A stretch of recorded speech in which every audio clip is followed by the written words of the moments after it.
inicio al segundo panel o bloque de la tarde con el tema... Silencio, por favor.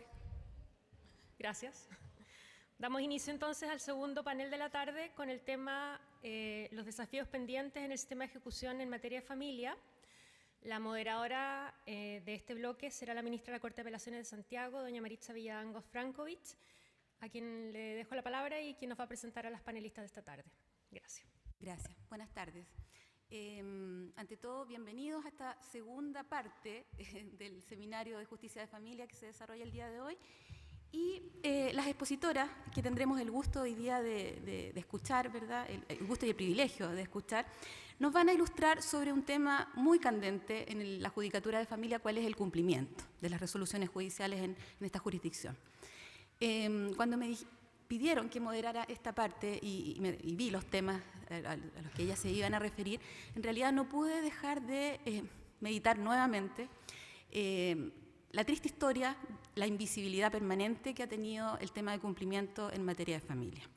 Me acordé cuando partimos, ¿verdad?, cuando se promulgó la Ley 19.1968 y empezamos a trabajar en la Judicatura de Familia con algunas colegas, muchas que están presentes acá. Lo triste que fue darnos cuenta de partida que ni siquiera había una unidad de cumplimiento, ¿no? O sea, nunca se consideró cumplimiento como un tema en materia de familia. ¿Para qué decir legislación, procedimientos respecto de familia? Bueno, eso por supuesto que nos ha traído problemas día a día y hoy, por ejemplo, nos damos cuenta que aparentemente el legislador pensó que los procedimientos que regulaba o que tenían que tramitarse en los juzgados de familia únicamente decían razón con las sentencias declarativas. Hasta ahí, en el fondo, reguló el legislador, ¿verdad? Y el sistema recursivo. Y bueno, y en esa situación, hoy día nos encontramos con problemas tales como que no sabemos o no tenemos certeza, nuestros intervinientes no tienen certeza, ¿verdad?, de si son recurribles o no, ¿verdad?, las resoluciones que se dictan con ocasión de los incidentes en materia de cumplimiento de los tribunales de familia. O sea, a ese nivel de gravedad es nuestro problema. Y en este sentido, efectivamente, decir que no hay jurisprudencia uniforme, el tema no es claro hoy en día y claramente es un desafío nuestro, de alguna manera, hacer llegar al legislador todos estos inconvenientes. ¿Para qué decir, verdad?, todo lo que tiene que ver con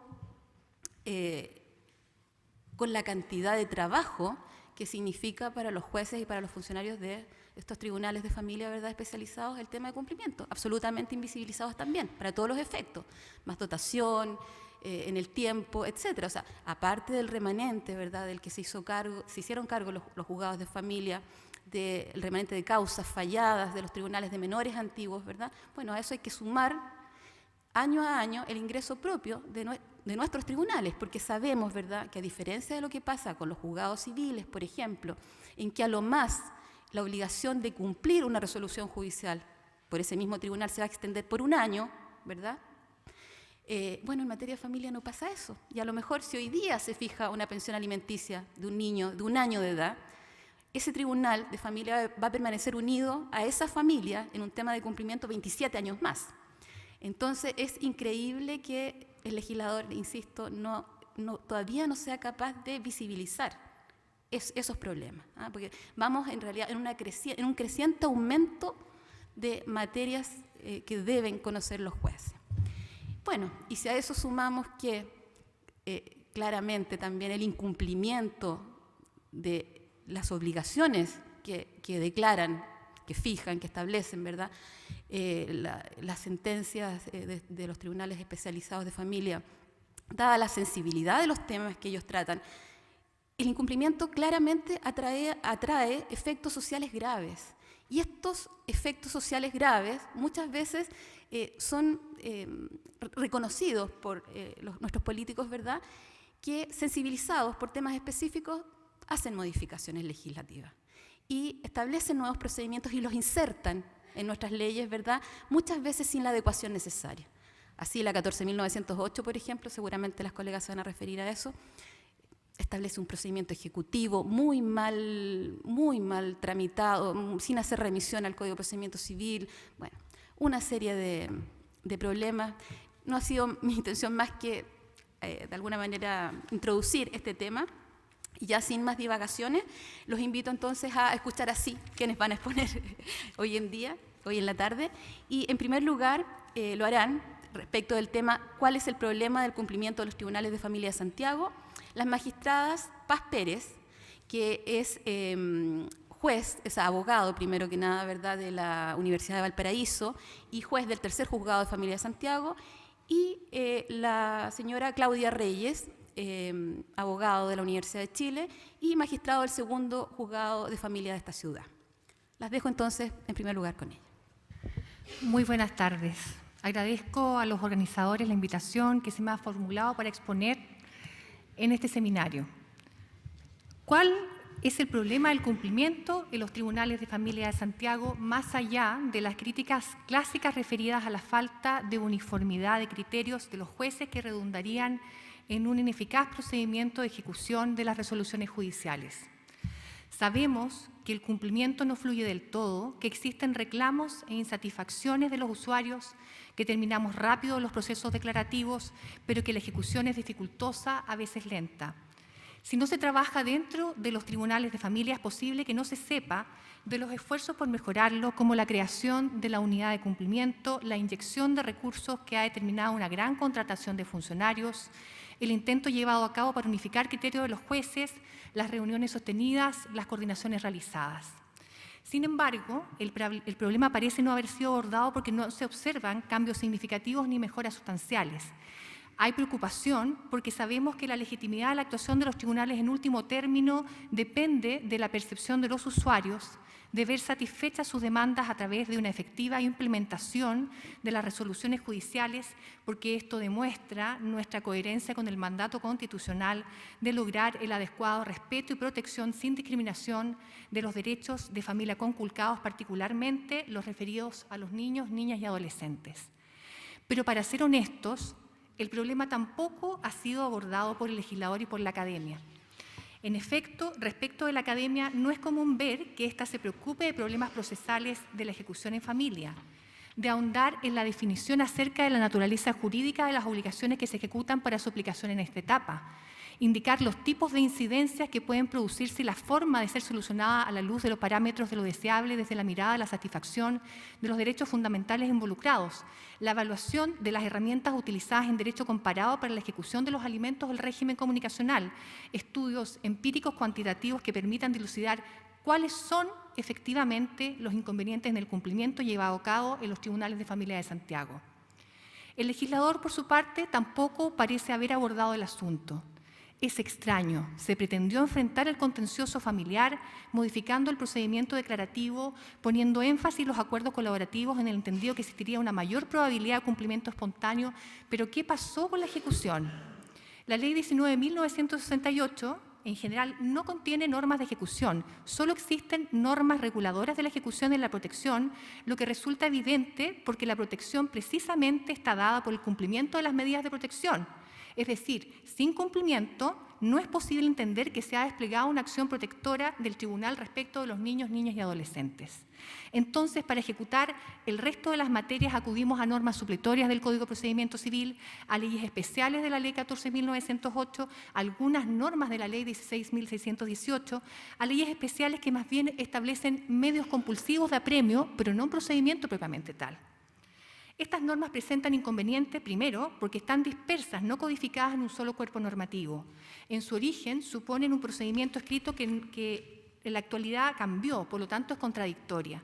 Suponen una doctrina jurídica imperante distinta a la del niño, niña y adolescente como sujeto de derecho, por lo que es una norma descontextualizada.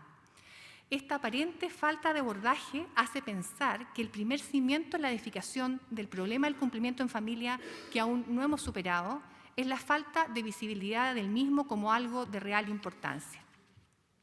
Hacernos cargo de la ejecución en familia, visibilizar el problema, supone reconocer y actuar conforme a las particularidades de este tipo de cumplimiento, es decir, entender que no se puede aplicar exclusivamente criterios de obligaciones crediticias civiles porque se trata de obligaciones emanadas de relaciones familiares, lo cual determina que en esta etapa nos encontremos con acreedores y con deudores unidos por vínculos afectivos o familiares relacionados más allá de su encuentro en esta etapa del procedimiento.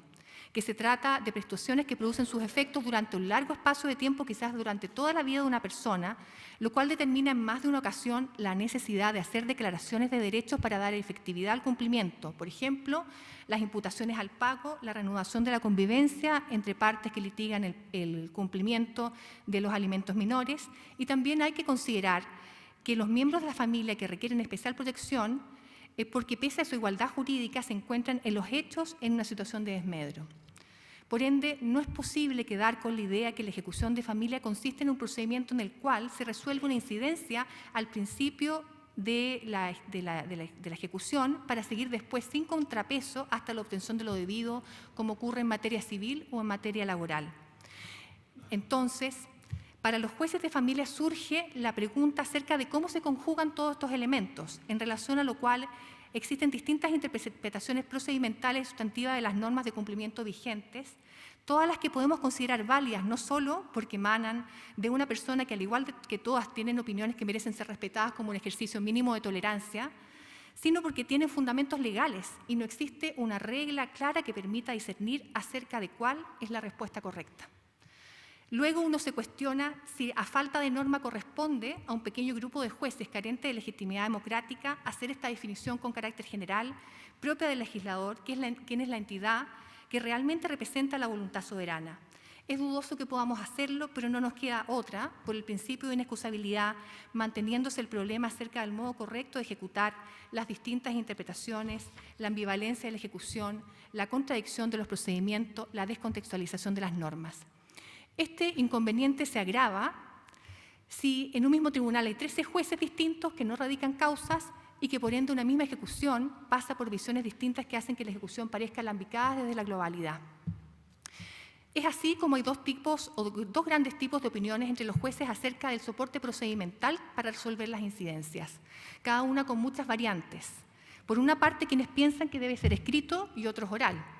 Y surgen dudas. Si es escrito, ¿cómo abrimos términos probatorios? ¿Cómo escuchamos a los testigos? ¿A través de receptores? ¿Cómo escuchamos a los niños, niñas y adolescentes? Asimismo, si consideramos que el sustento del procedimiento en las incidencias es oral, debe verse todo en audiencia oral, cuáles son las reglas que deben seguirse para hacerlas de modo eficiente y oportuno, y en qué espacio de tiempo si no hay una línea institucional que los contemple. Hasta acá he hablado del problema legal y doctrinario del cumplimiento. Ahora me voy a referir a la organización del trabajo en relación al cumplimiento de los 4 tribunales de familia de Santiago, indicando que pese a la diferencia que existe en la tramitación de los 4 tribunales, hay 2 características que los definen, y una se trata, lo voy a definir como una realidad virtual, el cumplimiento es una realidad virtual, y la otra, que el cumplimiento es una tarea secundaria en relación al procedimiento declarativo. Digo que es una realidad virtual, pues el contacto directo del juez con el usuario es infinitamente menor en relación al que existe en los juicios declarativos. No podemos ver, palpar las necesidades de los usuarios y ellos a la vez no se sienten directamente escuchados o atendidos. Además, es una realidad virtual porque los funcionarios de cumplimiento están en dependencias distintas, varios pisos más arriba, no los vemos, no conversamos directamente acerca del trabajo. En cuanto al segundo punto referido a la preferencia de los juicios declarativos, lo es porque el tiempo asignado a las audiencias de juicio declarativo es de 8:30 a 14 horas, luego se firma despacho, se redacta sentencia, también se firma despacho de cumplimiento,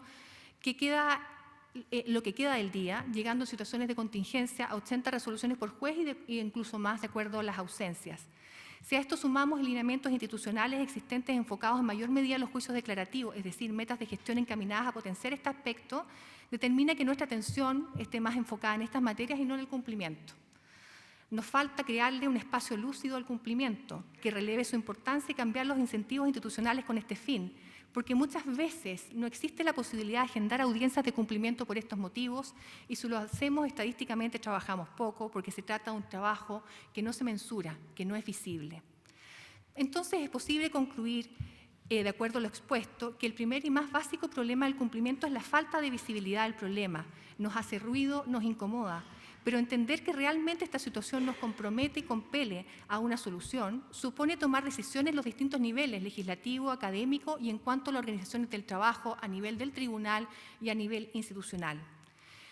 Quizás un primer paso en la organización de nuestro trabajo consiste en tomar decisiones que permitan asumir la tarea del cumplimiento en forma más directa, lo que no supone necesariamente modificar las estructuras existentes, me refiero a la unidad de cumplimiento, sino más bien acercar físicamente los funcionarios tramitadores a los lugares donde los jueces desempeñan sus funciones, para que se hagan consultas en forma directa y procurar en la medida de las posibilidades agendar audiencia de cumplimiento, lo que necesariamente requerirá hacer cambios institucionales en materia de gestión que considere esta posibilidad. Desde esta perspectiva estimo que no constituye una solución al problema de familia estandarizar el procedimiento distinguiendo entre resoluciones jurisdiccionales de cumplimiento de mayor complejidad y las de mero trámite. Faltaría un estudio empírico cuantitativo para poder responder con mayor certeza, pero de las nomenclaturas de los distintos trámites posibles de realizar en cumplimiento no podemos decir que las de mero trámite sean menos a diferencia de lo que ocurre, sean mucho más a diferencia de lo que ocurre en los otros procedimientos de ejecución. Pero organizar el trabajo de mejor manera no soluciona el problema. Sería interesante que la academia pudiera reflexionar y hacer aportes para responder muchas preguntas que surgen del procedimiento de fondo, como por ejemplo, ¿siempre es necesaria la liquidación en arresto de alimentos? ¿Por qué invertimos la carga probatoria? Sobre todo si se pide la pensión adeudada del mes. ¿Por qué tenemos que ejecutar con arresto deudas de millones de pesos si sabemos que esto cubre más que de sobra la necesidad de alimentación vital? ¿Por qué no es posible realizar una distinción? ¿La alimentación de supervivencia es una obligación del Estado? ¿Cómo el Estado debe comprometerse con este mínimo y qué rol nos correspondería a nosotros en este aspecto? En estos asuntos la academia tiene un papel. Desde el punto de vista normativo, visibilizar el problema significa tomar decisiones de cómo desarrollar el procedimiento y a la vez responder a las siguientes preguntas. ¿Cómo se van a tramitar las incidencias generales en el cumplimiento? Si se decide en forma escrita, ¿cómo se van a abrir términos probatorios? ¿Cómo se rinde prueba eventualmente testimonial? De contrario, ¿quién tomará ese tipo de prueba? Si se decide hacer audiencia, ¿qué es lo que se verá en audiencia? ¿Todas las incidencias o alguna? ¿Cómo haremos la diferencia? ¿Habrá sanciones procesales para quien no concurra? ¿Se podrá suspender la audiencia? ¿Hasta qué punto una declaración es posible realizarla en el cumplimiento sin iniciar un nuevo juicio? ¿Qué tipos de recursos serán admisibles? Y los que hay, ¿hasta qué punto podrá extenderse? ¿Cuál es el efecto que producirá esta declaración? ¿Qué parámetros sustantivos deberán aplicarse para relevar la naturaleza jurídica de estas obligaciones? ¿Cómo será escuchado el niño, niña y adolescente si tenemos un procedimiento escrito?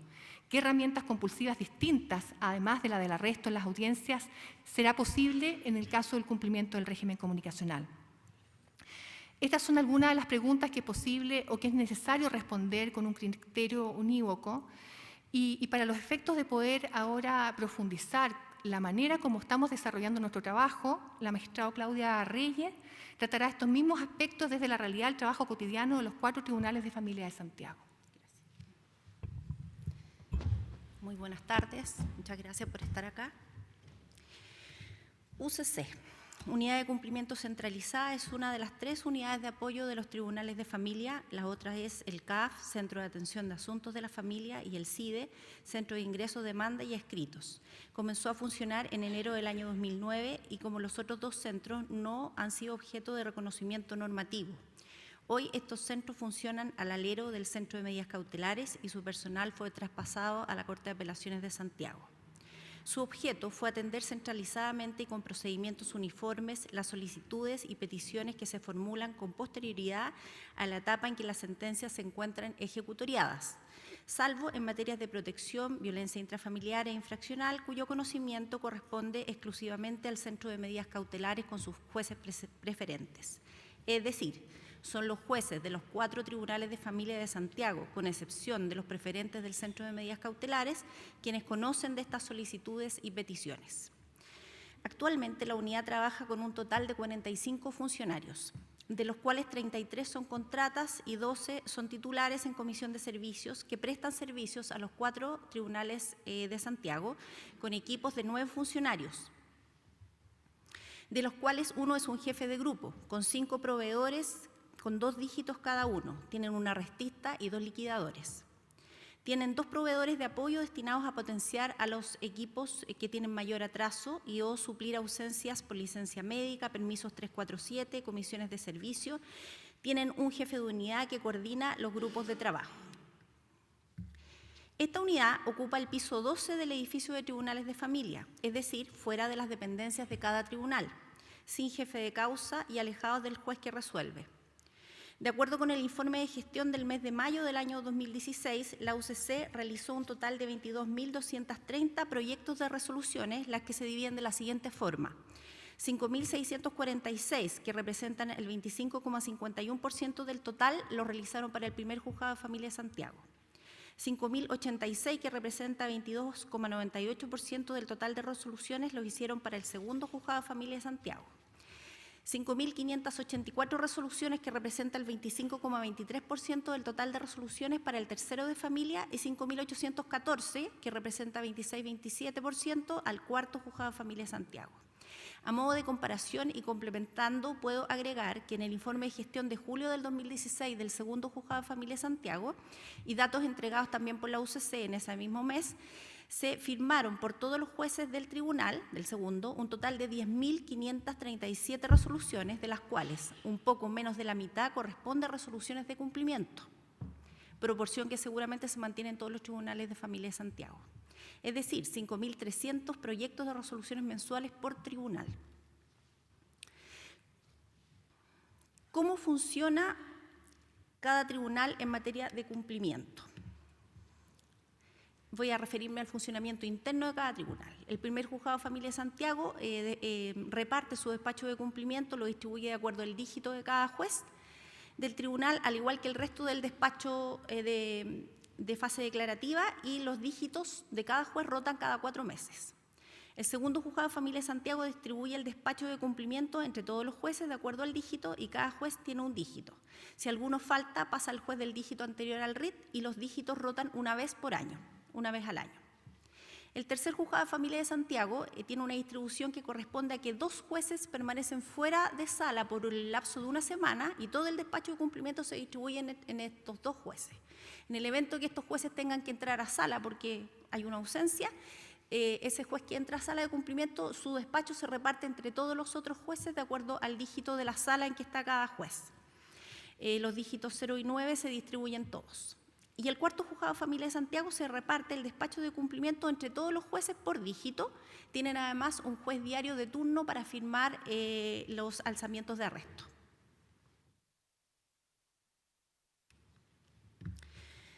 ¿Cuáles son? Paz recién se refirió a ciertas características comunes que tiene el cumplimiento en los 4 tribunales de familia, atendido que existe esta unidad centralizada de cumplimiento. Entonces, ¿cuáles son estas características comunes? Primero, Paz habló de una realidad virtual. ¿Por qué se produce eso? Aquí tenemos al CAF, que es el Centro de Atención de Asuntos de la Familia, que se encuentra en el primer piso. Ellos son los que reciben al usuario. Por definición, orienta al usuario en la presentación de formularios y solicitudes en materia en que pueden comparecer sin representación de abogado. Por lo tanto, la mayoría son causas de cumplimiento, en donde pueden pedir los arrestos, los cumplimientos forzados de relación directa y regular, los apremios en general. Los funcionarios de la UCC de que hemos venido hablando están en el piso 12 del mismo tribunal, alejados de los jueces que resuelven, sin mucho sentido a la pertenencia a la unidad jurisdiccional tribunal, ya que ellos pertenecen a la UCC y entre ellos son equipos, se apoyan en caso de ausencia según se establece en su plan de trabajo, como ya lo indiqué, existen 2 proveedores que apoyan. Su carga de trabajo es bastante más abultada que la de los funcionarios de causa de los tribunales de familia. El juez que resuelve en sala, con principio de inmediación, básicamente el cumplimiento lo tramita electrónicamente. Por lo tanto, no solo el juez no tiene contacto con el justiciable, sino que escasamente se contacta el funcionario proveedor con el juez que resuelve.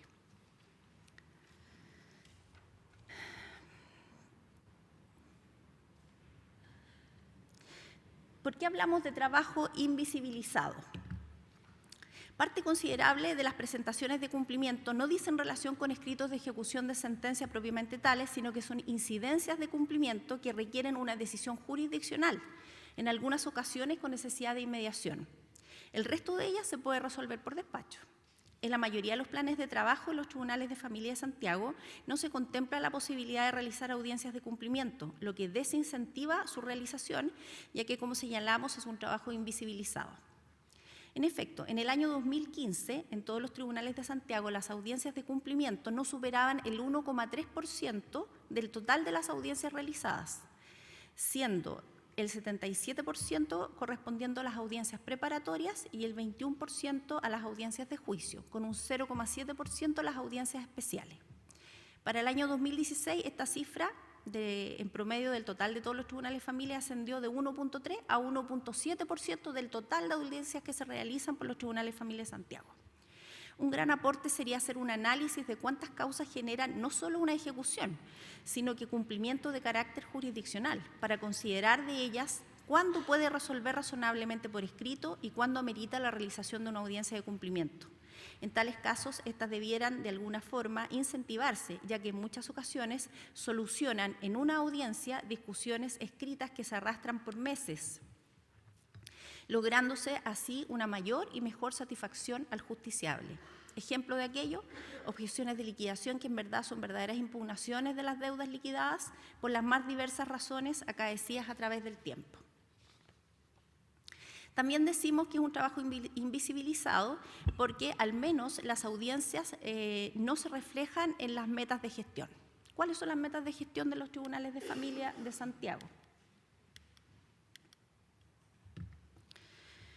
En materia de despacho, la meta de gestión es tener resuelto en 3 días hábiles al menos el 93% de los ingresos. En caso de agendamiento de audiencias se requiere que el 60% a lo menos de las audiencias programadas sean realizadas en el primer agendamiento. Las causas a medir serán las contenciosas y la primera audiencia que fije fecha de audiencia preparatoria. Los demás tipos de procedimientos no serán incluidos en la medición. ¿Cuál es la meta de gestión de la UCC? La misma de resoluciones de los tribunales. Esto es tener resuelto en 3 días hábiles el 93% al menos de los ingresos de caso y además la UCC tiene una meta en relación a los arrestos que dice relación que al menos el 50% de los casos esté resuelto en 45 días. Es decir, del análisis de metas de gestión, ninguna dice relación con la unidad de cumplimiento.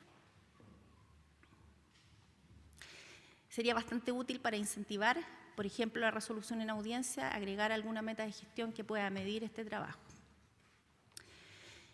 Como Paz decía, nosotros consideramos que no hay norma de ejecución. O sea, esto ya es histórico, es efectivo que la ley 14.000, la ley de familia, de tribunales de familia, no reguló ninguna materia de ejecución, salvo lo que dice relación, como ya dijimos, en violencia, protección e infracción. Entonces, ¿cómo ejecutamos los tribunales de familia?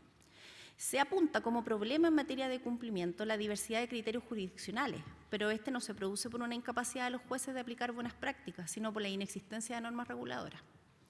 Efectivamente, la ley de familia, como dije, no señala ninguna norma en materia de tramitación, con lo que deja entregada a los jueces tanto los procedimientos a utilizar como las leyes de fondo a aplicar para la solución de los conflictos, que en un porcentaje no despreciable de causas se presentan. En Santiago el cumplimiento se aplica un procedimiento escriturado. En efecto, la ley de familia solo prevé audiencias preparatorias y de juicio, ambas dentro de la etapa declarativa y previa a la sentencia. Es así como el artículo 26 de la ley que crea tribunales de familia contempla la posibilidad de promover incidentes durante el curso de la audiencia. Dice expresamente preparatorias y de juicios. Para el caso de que se requiera producir prueba de la que no se disponga, el juez determinará la forma y oportunidad de su rendición antes de resolver. En el inciso segundo del mismo artículo se señala que excepcionalmente y por motivos fundados se podrá interponer incidentes fuera de audiencia, los que deberán ser presentados por escrito y resueltos por el juez de plano, a menos que considere necesario oír a los demás interesados. En estos casos se dará una audiencia especial a la que concurrirán los interesados con todos sus medios de prueba. La parte final de la norma de este artículo 26 nos sitúa nuevamente en el escenario de estar en la etapa declarativa, ya que agrega con todo. Si se hubiera fijado la audiencia preparatoria o de juicio para una fecha no posterior al 5º día de interpuesto el incidente, se resolverá en ella. Es decir, la norma nos lleva a que audiencias de cumplimiento no hay, porque son en preparatoria y juicio. Es decir, del texto de la norma no podemos hacer extensiva la posibilidad de realizar audiencias de cumplimiento. Pero sí consideramos los principios formativos del procedimiento, cuáles son la inmediación, la oralidad, la desformalización, la concentración, la solución colaborativa, el interés superior del niño, sí podríamos concluir que en determinadas circunstancias sí podríamos realizar audiencias de cumplimiento. para hacer realidad tales principios formativos e intentar satisfacer de mejor forma las necesidades de pronunciamiento jurisdiccional en esta etapa del proceso, alejándonos entonces del proceso escriturado, basado en leyes que más que fijar procedimientos solo establecen medios compulsivos, que en muchas ocasiones no satisfacen de la misma forma que en fase declarativa la necesidad de solución del conflicto.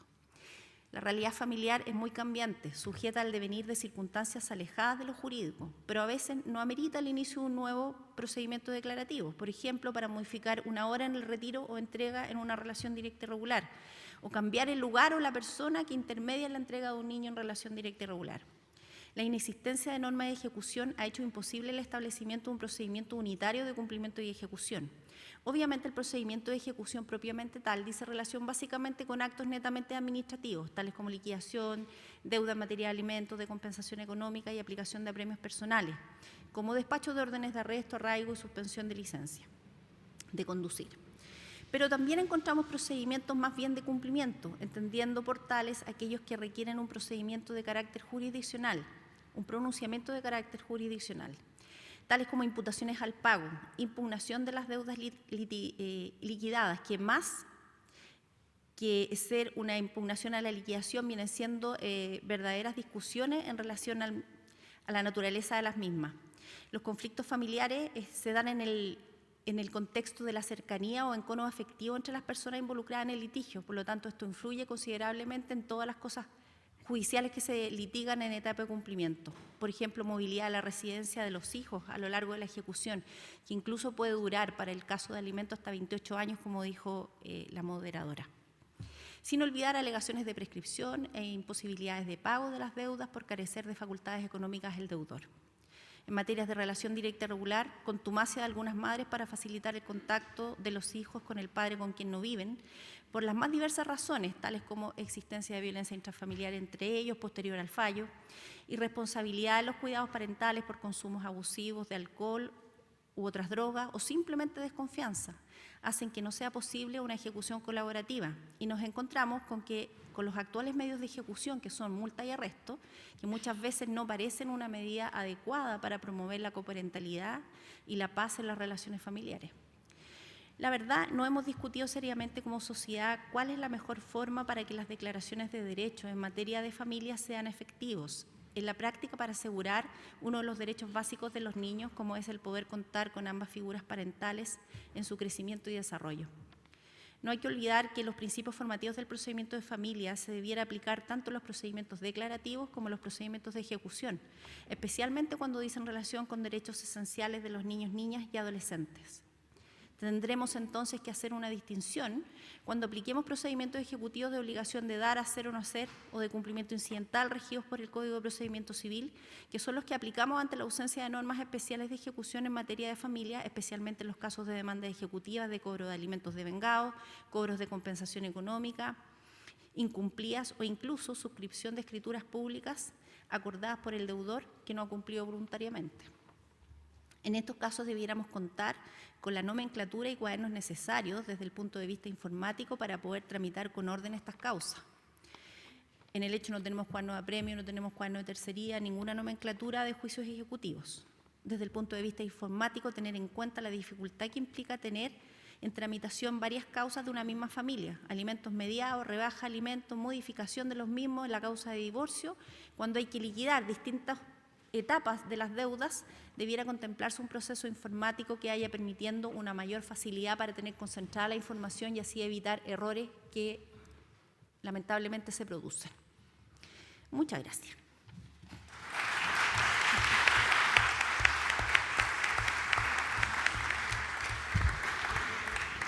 Agradecemos a las señoras magistrados y vamos a dejar las preguntas para el final, ¿sí? Entonces, quiero ahora dejar con ustedes a doña Paula Correa, académica de la Universidad Diego Portales, abogada de la Universidad Católica de Chile, con especialización en Derechos Humanos de la Universidad Complutense de Madrid, con formación además en temas de mediación familiar y penal, diciendo también, ¿verdad?, que en su vida laboral ella se ha destacado no solamente por su participación académica, sino que además ha sido asesora del Ministerio de Justicia en temas de infancia, de familia y de mediación, y directora de la Corporación de Asistencia Judicial desde los años 2004 a 2007, además del ejercicio libre de la profesión. Bueno, un honor, pues, profesora. Muchas gracias. Bueno, buenas tardes a todos. Muchas gracias por la invitación, aunque en verdad, después de estas exposiciones, casi a uno le da un poco de susto, ¿no? Abordar este problema, este tema que es muy relevante y que yo concuerdo plenamente con lo que se ha dicho acá, que ha estado bien invisibilizado, ¿no? En ese sentido también encuentro súper importante la realización de estas instancias. Entiendo que además este tema estuvo el año pasado, se mantiene este año y creo que es una señal muy importante de relevarlo, de darle la prioridad que no ha tenido hasta el momento. Así que, aunque estoy un poco asustada, estoy también muy contenta de estar aquí y poder compartir con ustedes algunas reflexiones, algunas cosas que hemos podido ir elaborando. No pretendo poder dar respuesta a todo lo que se ha planteado aquí, más bien pienso que esto puede ser como un inicio de una colaboración y de una alianza que pueda dar frutos en ese sentido. Yo acojo lo que se ha planteado en términos de un rol del mundo académico en relación a este tema que ha estado abandonado, pero lo veo en alianza. Tampoco veo la posibilidad que desde la academia imaginemos sistemas súper buenos y que los propongamos, sino que más bien creo que es indispensable una alianza en la que, por ejemplo, se pueda contar con mucho más información dura. Aquí ustedes mencionaban algunos datos. Yo entiendo que en este tema de la ejecución tengo entendido que no se cuantifica a nivel de estadísticas como se cuantifican otros temas, y por lo tanto, desde esa perspectiva creo que la alianza Poder Judicial y mundo académico es súper necesaria para poder avanzar con datos reales, porque en definitiva aquí hay percepciones, hay información que nos está como llamando a la alerta, pero si uno busca más, yo traté de buscar material y la verdad es que hay muy poco dato, hay pocos textos que traten el tema, y entonces en ese sentido pienso que una primera como consideración que yo quería hacer es como de la necesidad de un posicionamiento estratégico en relación a este tema, dada la importancia que tiene. Yo creo que, por ejemplo, uno debiera mirar lo que ocurrió a propósito de la reforma procesal civil y del consenso y de toda la unanimidad que se produjo en relación a la necesidad de modificar el procedimiento general de ejecución, y algo así debiéramos nosotros ser capaces de tener y de trabajar en relación al procedimiento de familia. Es decir, que cuando esto se vuelva a discutir, que lamentablemente está medio parado, pero tendría que volver a discutirse, nosotros digo el mundo como de los actores del derecho de familia, la judicatura de familia, etcétera, nosotros estemos como preparados estratégicamente en términos de que cuando se den estas discusiones generales también pueda incorporarse esta mirada especial en algunos aspectos que requiere la ejecución en familia, ¿no? Y creo que ese es un primer punto que a mí me parece importante, aunque no es jurídico, pero es estratégico, y lo estratégico influye mucho en las decisiones de política pública, y en ese sentido quiero plantear como la idea de ese trabajo que hay que hacer. Y sobre todo considerando que el tema de la ejecución, en definitiva, no es porque nosotros lo consideremos importante, es porque es una parte integrante como del derecho a la tutela efectiva. Entonces, en definitiva, para que la eficacia del derecho sea completa, tenemos que tener un procedimiento de ejecución eficaz, eficiente y que responda a las especificidades del conflicto familiar. Una segunda reflexión general todavía es que acogiendo y estando totalmente de acuerdo con la necesidad de legislar sobre el tema y para mejorar la situación actual que ustedes han descrito, con todo eso y habiendo revisado algo de legislación comparada, no exhaustivamente, pero algo, yo tengo la convicción de que finalmente en familia no existe ningún sistema de ejecución óptimo, ¿no? Por más que nos esforcemos, que yo creo que tenemos que hacerlo, por más que se introduzcan reformas legislativas, creo que finalmente siempre van a haber dificultades y problemas y en ese sentido creo que complementariamente a la necesidad de legislar sobre ejecución hay un deber del Estado y de la sociedad civil en invertir en educar y prevenir el tema de cómo en el fondo cómo se abordan las rupturas. Porque finalmente todos sabemos que muchos de los problemas de ejecución tienen que ver en el fondo con relaciones muy dañadas, muy destructivas, en donde los problemas de la ejecución en realidad son problemas de la relación y que para peor, esos problemas de la relación impactan en definitiva en los niños que ven vulnerados sus derechos a propósito de estas tensiones. Entonces, creo que paralelamente, como les decía, mejorar, creo que hay que hacer un esfuerzo en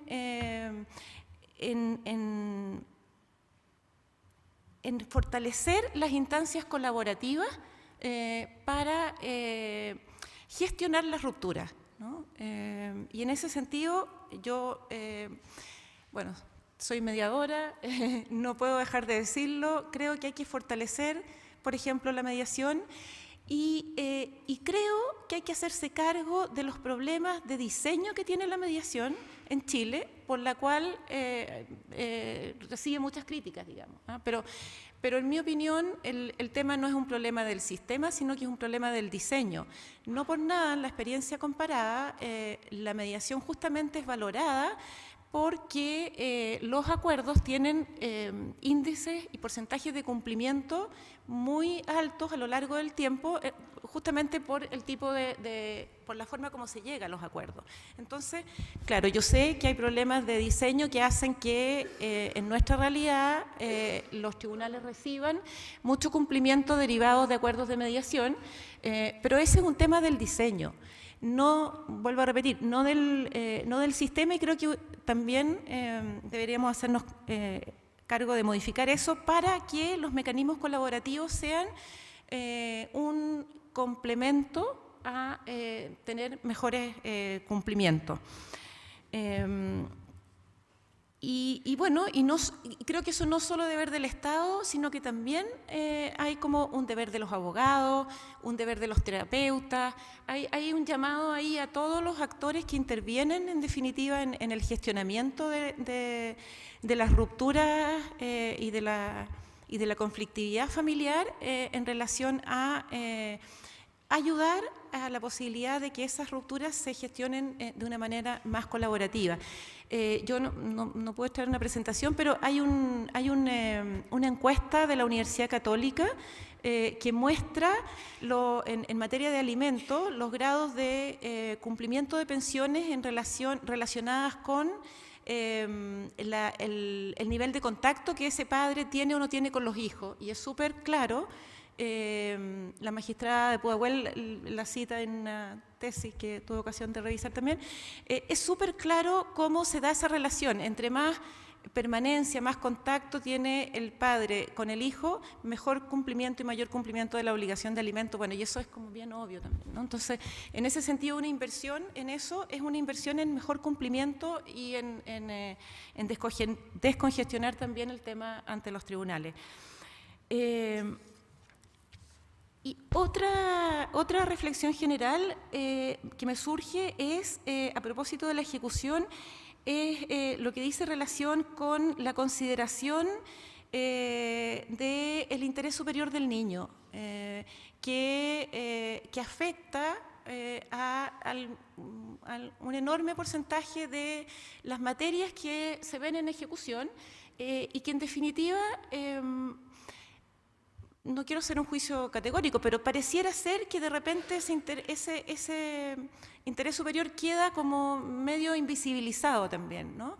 Y cuando digo incorporar el principio de interés superior, lo digo de una manera concreta en términos de una herramienta de ponderación de derechos, de resolución de conflictos que se puedan producir entre los distintos actores presentes en la ejecución.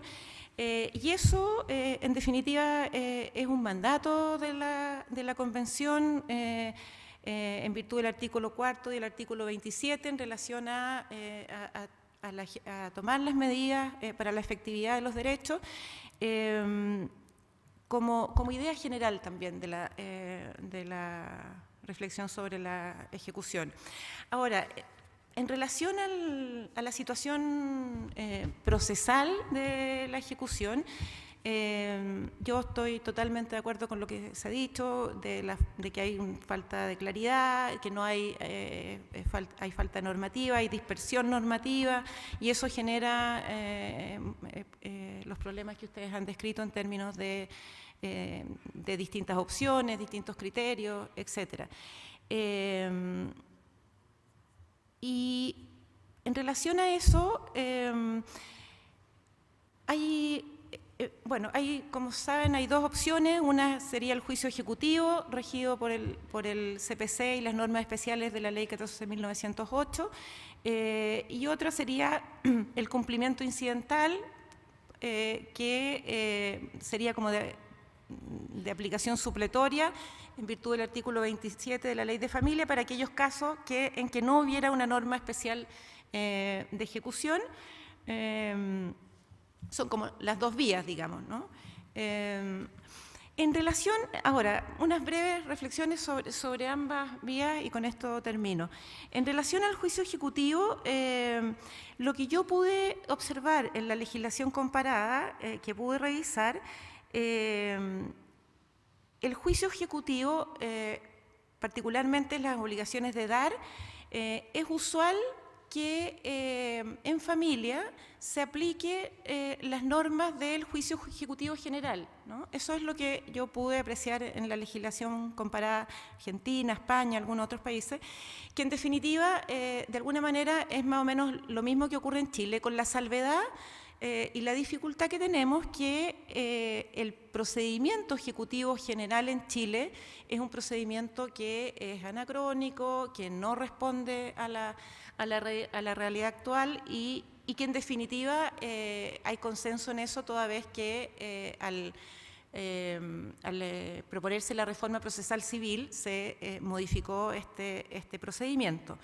En ese sentido, y tomando como base si tomáramos como base las orientaciones de la reforma al proceso civil en materia de procedimiento ejecutivo, a mí me parece que no habría inconveniente en que el procedimiento ejecutivo reformado se aplicara a las materias de familia, y creo que, es más, que hay varias normas en los proyectos de ley de reforma al proceso ejecutivo civil que pueden ser muy buenas y muy útiles en materia de familia.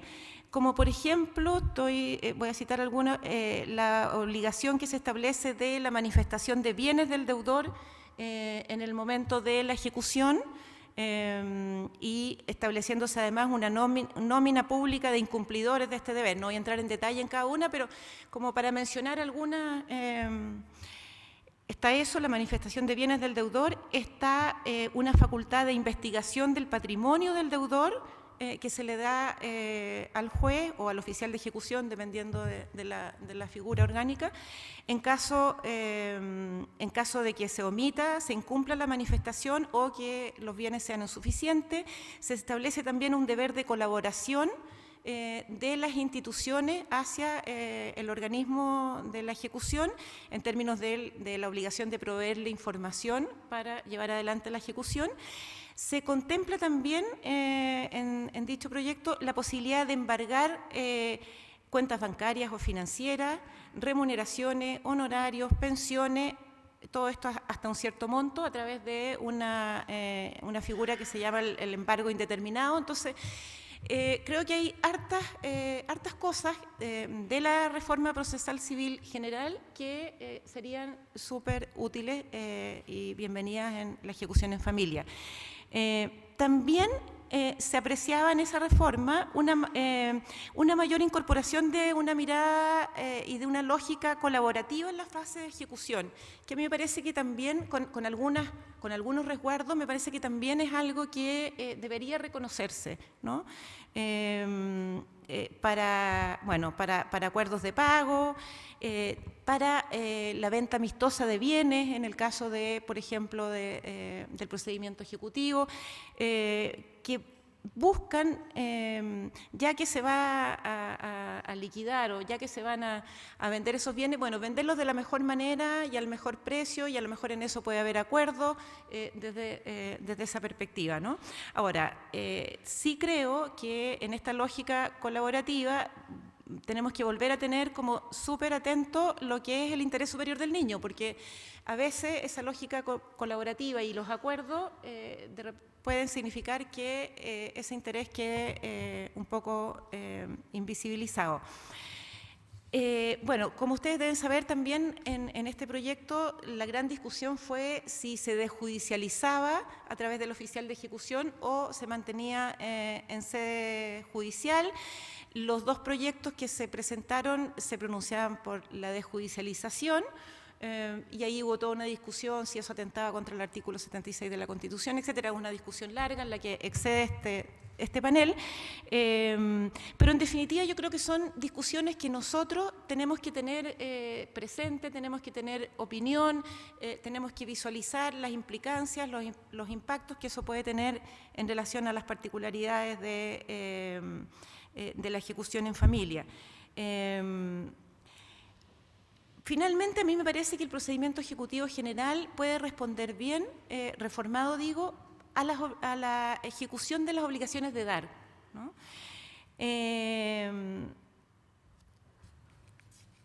No así en relación a lo que son la ejecución de las obligaciones de hacer, que tienen este carácter de personalísimas, además fundamentalmente relacionadas con el régimen de relación directa y regular.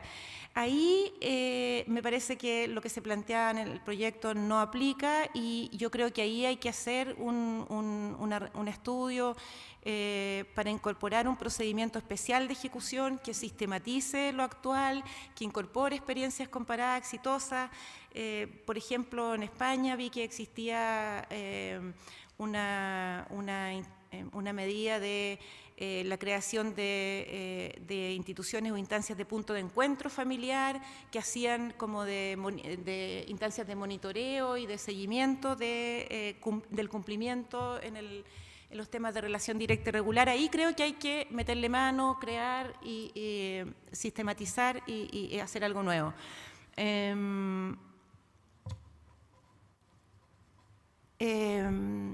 Y también, por supuesto, estoy totalmente de acuerdo con la necesidad de establecer un procedimiento nuevo, sistemático y completo para la tramitación de todas las demás sanciones y apremios que existen en la ley y que ustedes han mencionado, en donde se reconozca la posibilidad de realización de audiencias.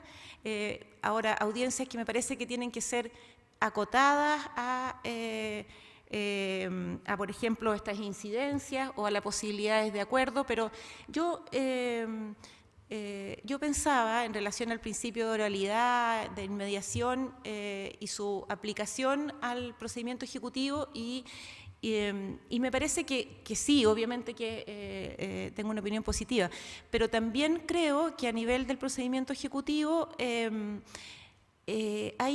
tiene que haber un principio como de eficacia y de razonabilidad en el tiempo que hace que uno tenga que como equilibrar estos principios, ¿no? Y por eso hablo como de la realización de audiencias acotadas en relación a la necesidad de la resolución de incidentes en las que haya que rendir prueba en una audiencia. Bueno, ahí habrá que ver. Y eso en relación a como algunas ideas en relación a reformas futuras del procedimiento. Me parece también que es interesante tener en cuenta que lo que yo pude ver es que también la discusión en legislación comparada no es solo sobre los procedimientos, sino que es también sobre las sanciones. Y en eso creo que también tendríamos que seguir estudiándolo y seguir pensándolo. En la experiencia comparada, lo que yo vi que más se discute es como qué tipo de sanciones, y ahí se habla de estas medidas combinatorias, que más que sanciones en sí, buscan en el fondo que la medida produzca un efecto de tal entidad que haga que el deudor le valga más la pena cumplir. Como por ejemplo, esta creación de registro de alimentantes morosos, que es algo que se usa harto en la experiencia comparada, y donde el registro de morosos no solo tiene el efecto de la publicidad, digamos, que ya es bastante, sino que también se asocia a que la información de estar en este registro de morosos te produzca otros efectos, como una especie de boletín comercial respecto de algunas actividades o de la obtención de crédito, etcétera. Hay como varias cosas ahí asociadas a la publicación del registro.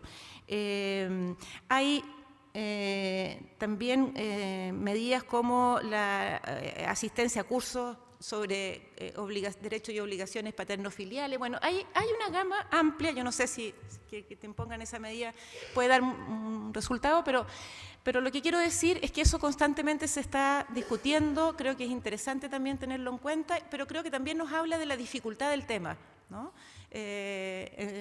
Como en su conjunto. Eso. Muchas gracias.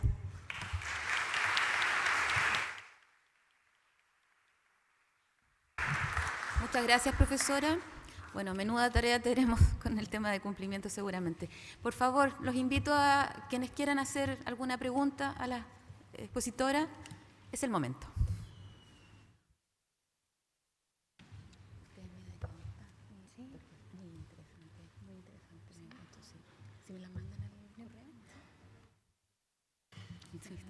No, pero ahí traen, ¿sí? ¿Hay interés? Gracias. A ver. Para Claudia Reyes o Paz Pérez, ¿qué tan probable es que un tribunal de familia acoja un procedimiento de vulneración de derechos de un niño ante el incumplimiento antojadizo y reiterado de la madre que detenta el cuidado personal para ejecutar el régimen de relación directa y regular con el padre, tomando en consideración las reiteradas trabas que imponen los consejeros técnicos para efectivamente escuchar al padre afectado ante el incumplimiento de la madre y a la poca vinculación que esto le provoca al niño? ¿Qué otra solución se puede dar para obtener el efectivo cumplimiento del régimen, más allá de solicitar apercibimientos al padre o madre que no cumple un régimen comunicacional? Lo que pasa es que yo siento... Allá. Dice qué tan probable es que un tribunal de familia acoja un procedimiento de vulneración de derechos de un niño ante un cumplimiento antojadizo y reiterado.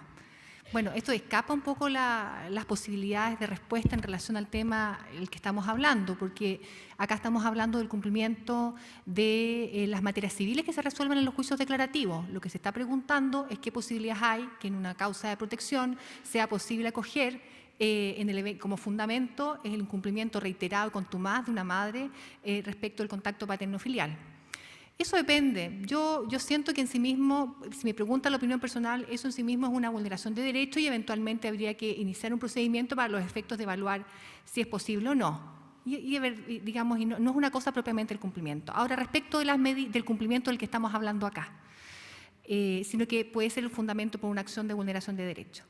Ahora, respecto de las medidas, yo conozco, a propósito de lo que hablaba la profesora Correa, que en otros países, por ejemplo en México, hay centros de cumplimiento de régimen comunicacional donde la posibilidad de contacto, las entregas del niño, digamos, recibir y entregar al niño se hace en ese lugar, por lo tanto se sabe quién llega a tiempo, quién cumple, quién no cumple, por lo tanto el medio probatorio para los efectos de aplicar sanciones más radicales es mucho más fácil hacerlo. Porque el problema que tenemos al momento de aplicar una sanción más radical, como por ejemplo el arresto efectivo, es que muchas veces las pruebas y las incidencias no nos permiten establecer quién está diciendo la verdad o no. Entonces, frente a la incertidumbre y dada la gravedad de la sanción, es muy complejo, porque no se trata de un cumplimiento que se lleva a cabo con reclusión nocturna, como ocurre en el caso de los padres, sino que es arresto efectivo en el Centro de Orientación Femenino. Entonces, es difícil. Eventualmente es algo que se ha hecho. Ahora, la posibilidad de desacato, que es otra posibilidad que nosotros estamos utilizando para los efectos de poder lograr un cumplimiento efectivo, no nos ha ido bien. Muchas veces derivamos los antecedentes del Ministerio Público por desacato y terminan siendo archivados. Entonces, yo creo que, insisto, ¿qué posibilidades hay dentro de las herramientas que existen?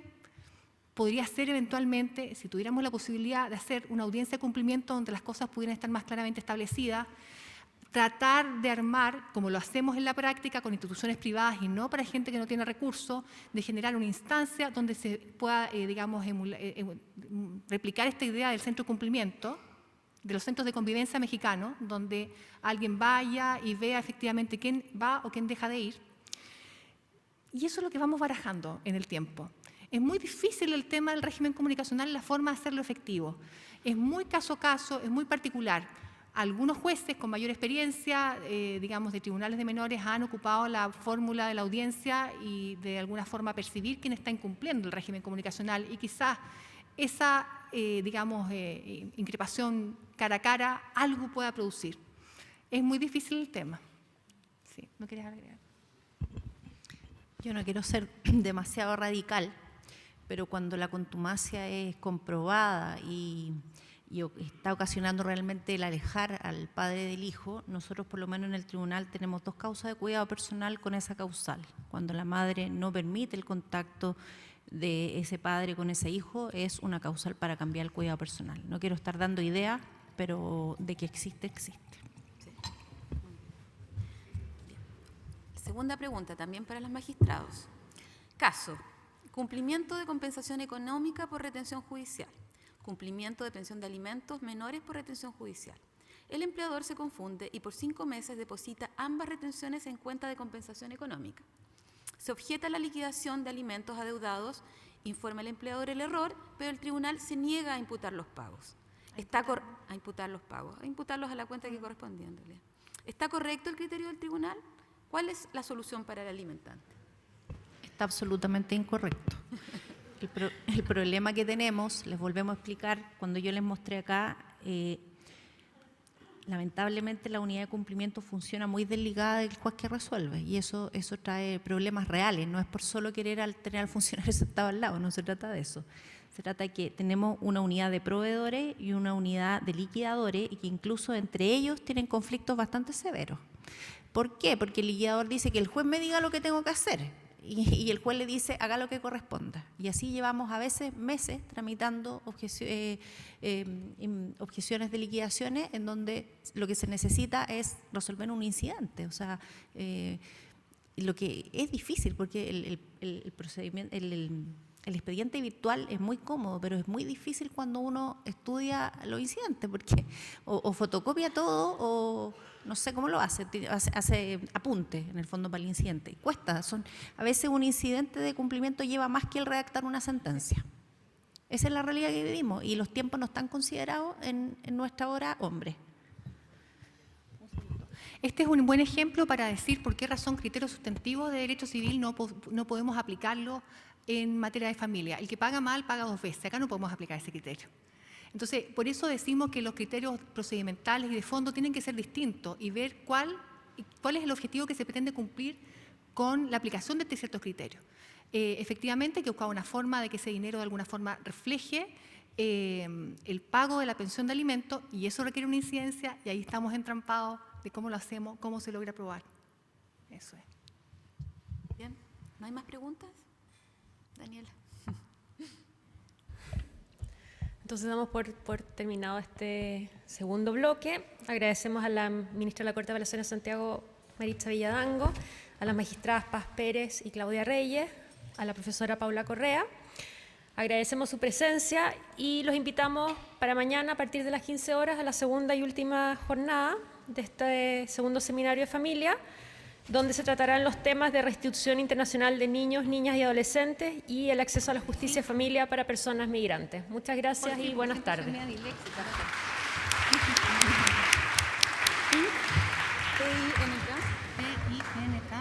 L-A-W. Y si lo escribes tú mejor, porque de verdad... Sí, sí. L-A-W@gmail.com. Ya, perfecto. Pucha, se los encargo a las dos. ¿Tú le das mi correo? Sí, no hay problema.